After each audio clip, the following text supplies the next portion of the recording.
Sofiane. Et parfois, quand on est dans une entreprise, c'est elle qui veut plus de nous. Alors voici cette question pour vous, Avi. Mon entreprise me propose une rupture conventionnelle et me menace de licenciement si je la refuse. Que faire ?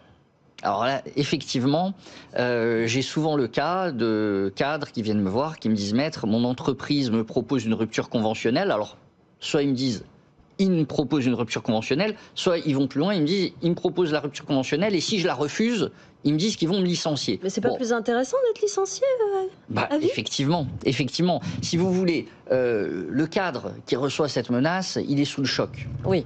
Il se dit « Oh mon Dieu, je comprends pas, on va me licencier, etc. » et tout. Mais en fait, en réalité, il faut rester calme.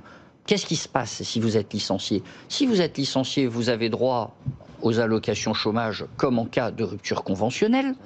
Vous avez droit à l'indemnité légale de licenciement minimale comme en cas de rupture conventionnelle. Mais si vous êtes licencié, en plus, vous avez droit à un préavis de 3 mois, ce qui n'existe pas en cas de rupture conventionnelle. En réalité, si vous voulez, lorsque c'est l'entreprise qui demande la rupture conventionnelle, le cadre est en position de force pour négocier. Parce que l'entreprise veut se débarrasser de lui.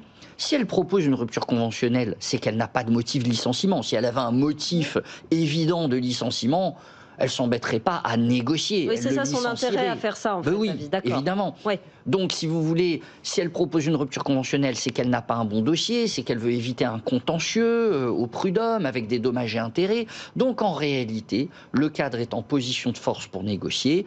Il doit temporiser, il doit montrer très clairement qu'il n'a pas peur du licenciement. En gros, il doit dire à l'entreprise « si vous voulez me licencier, licenciez-moi, moi ça ne me dérange pas. Par contre, si vous voulez négocier, discutons. » Il est en position de force pour négocier et à ce moment-là, il va devoir prendre la décision. Est-ce qu'il négocie tout seul avec l'entreprise ou est-ce qu'il prend un avocat ? C'est sûr que s'il prend un avocat, l'entreprise va avoir un petit peu plus peur et va avoir tendance, je le vois, c'est statistique, à augmenter le montant des indemnités parce qu'il y a une menace de procès derrière.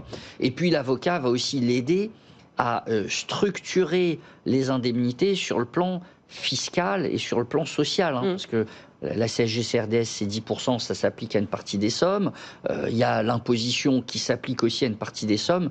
Donc, voilà. Il y a des détails techniques qu'il vaut mieux connaître, effectivement. Voilà. Et c'est vrai que beaucoup de situations qu'on évoque dans cette émission, vaut mieux se faire accompagner. Ça, on le dit souvent.